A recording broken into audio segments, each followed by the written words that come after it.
Herzlich willkommen hier am Willi Ostermann Brunnen, hier mitten im Mähtesfeder. Ach, hier wohne ich, hier bin ich Kölsch. Natürlich hier am Willi Ostermann Brunnen, passend dazu natürlich mein Verein. Ja, was soll man sagen? Am 11.11.1931 war die Grundsteinlegung.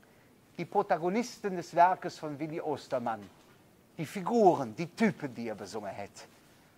Der Ostermannbrunnen war dann im 69 dann noch mit der Willi Ostermann Gesellschaft hier der Start, wo die neue Liedje für gestaltet wurde, sind, die dann in der Session gespielt werden. Ja, dann waren es irgendwann am Aldermaat, weil es wurde zu voll hier, und natürlich mittlerweile am Heumaat. Es heißt übrigens Heumaat, nicht Hümaat, ein Pät fürs Heu, kein Hü, every Jahr. Ja, was soll ich sagen, ich bin halt der Oxford-Kölsch. Was für ein Liedchen wird jetzt hier von mir passen? Was für ein Krätzchen könnte man jetzt hier spielen? Da der Beginn vom Fasten, der ist eins meiner ersten Lieder. Marie de Zuchtet, man hört ze brüllen. Bring de Pens mit, et geht Kamelle. Hier mit meiner Flitsch. Mein Name ist J.P. Weber. Ich freue mich, Ihnen mit der Willi Ostermann Gesellschaft dieses kleine Video präsentieren zu dürfen. Fangen wir uns an.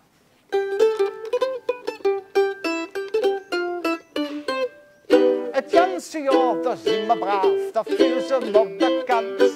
Dag für Dag de Tische rauf, zur Arbeit hingerannt. Et hätt jetzt lang genug, Mann und still verdrückt. Das Lied bei uns in Kölsch, bloß mal spielen jetzt verrückt. Marie de Zuchtet, mal hört ze brüllen. Bring de Pens mit, et jit Kamellen. Da fliegen Strüsschen und Schokolade. Und ist der Zug am Ende, ja, der wird der abgemacht. Die Pens, die sind aus Rand und Band, die trieben nicht wie doll. Der Onkel Heinus Poppelsdorf, der hat der Arsch voll. Noch vier Fastenabend und rufen lauter Lauf. Dann ist schon Mittwochmorgen, ja, da sind wir wieder brav. Marie der Zuchtet, mal hört ze brüllen. Bring de Pens mit, et lied Kamelle. Da fliegen Strüsschen und Schokolade.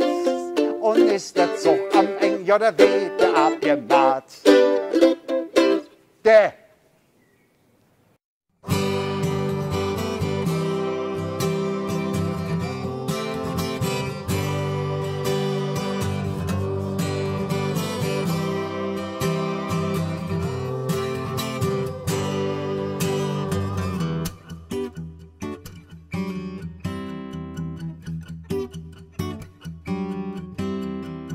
Ze schwaden all von Normalität.